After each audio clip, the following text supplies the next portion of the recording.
And every task group is headed by a cabinet member to draw up action plans and set targets for a specific area related to climate change.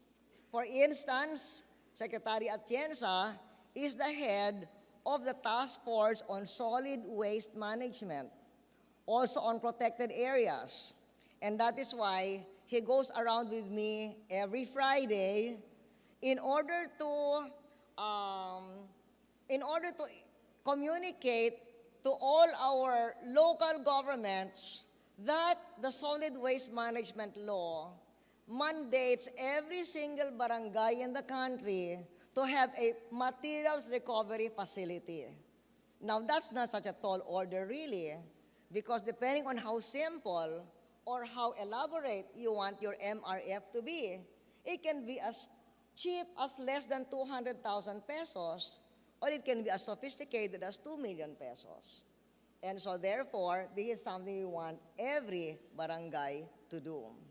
In fact, I would also like to take advantage of this occasion to thank the League of Municipalities, because even as we speak, they are now on a caravan all over the Philippines to communicate to all the mayors that they should help and assist their barangay in putting up materials recovery facilities. We have also task forces on fossil fuels, renewable energy. Of course, needless to say that Angie Reyes is in charge of the energy-related task forces, as well as DOTC Secretary Mendoza with regard to shifting from fossil fuels to other fuels.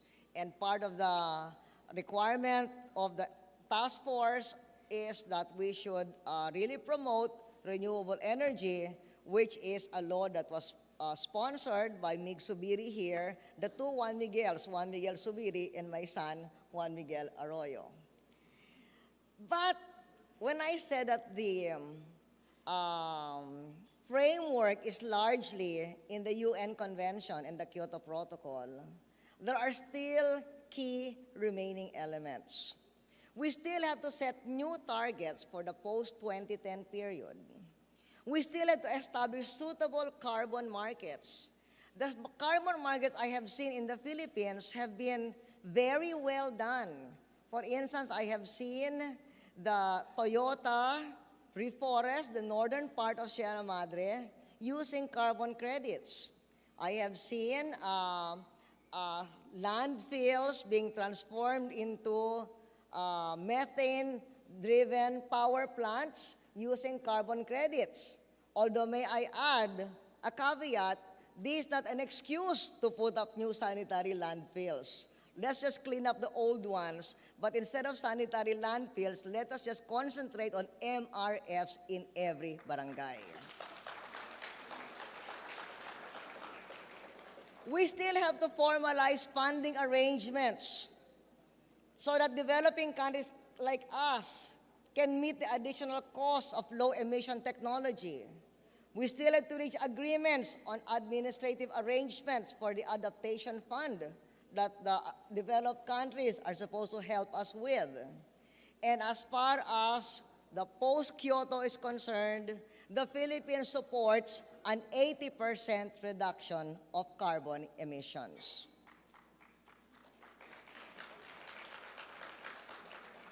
In order for the world to agree to this, there is an urgent need to craft a new climate treaty that is viable in the long term and binding under international law, and we hope to do this in the forthcoming Copenhagen conference.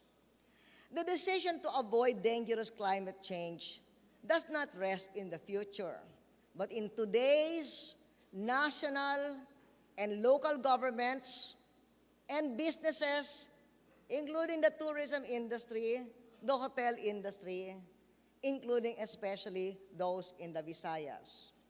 We all have the opportunity to devise replicable models to identify national vulnerability and build formulas for adaptation. Here in the Visayas, for instance, the world's largest wet steam fields are right here in Leyte, in Negros Island. And tapping our geothermal sources has enabled us, in fact, not only in Negros Island, but in several parts of the country, they have helped us to become 60% energy sufficient. Likewise, bagasse generation plants like in Negros Occidental can tap the waste product of sugarcane manufactured to produce energy instead of being left to rot and discharge more methane into the atmosphere. And since we're talking about the Visayas and what the laws require, there is an earlier law that also requires the municipalities, the coastal municipalities, to set aside 15% of your waters for marine sanctuary. The environment cannot take a back seat to economic development. There is no reason that job creation and a good, clean, and sound environmental policy cannot exist.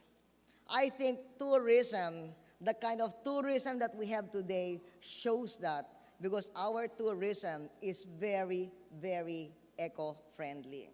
So different from tourism in the days of old. I remember when I was a young activist, we were all against tourism because it was sex tourism.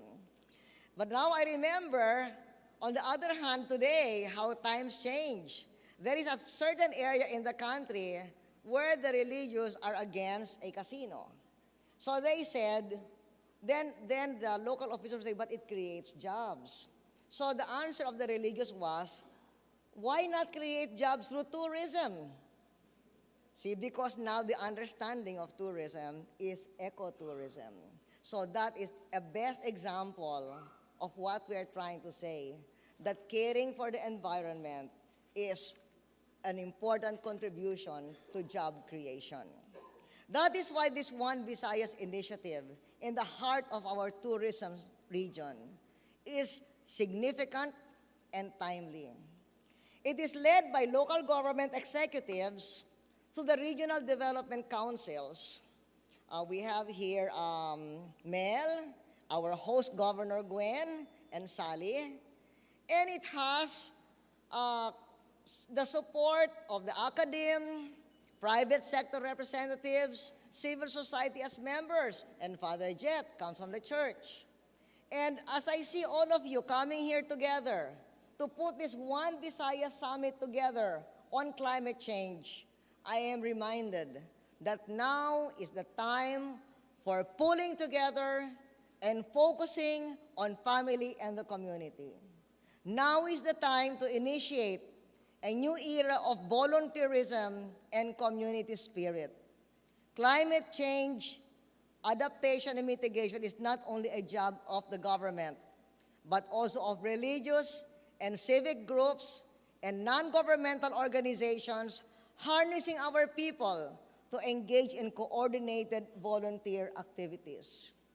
Volunteer activities can focus on such initiatives as cleaning up our environment, because trash is not only ugly, it contributes to methane. Building parks, because building parks build up greens, produce oxygen, and reduces climate change. The same with planting trees. These are just as important as bringing comfort to the poor through food banks and bringing literacy to adults who cannot read. So I thank all of you for being here today, and I say to all of you, to our green legislators who love and promote ecotourism, to our green LGUs, to our green NGOs, and to our green industry in tourism, congratulations to all of you.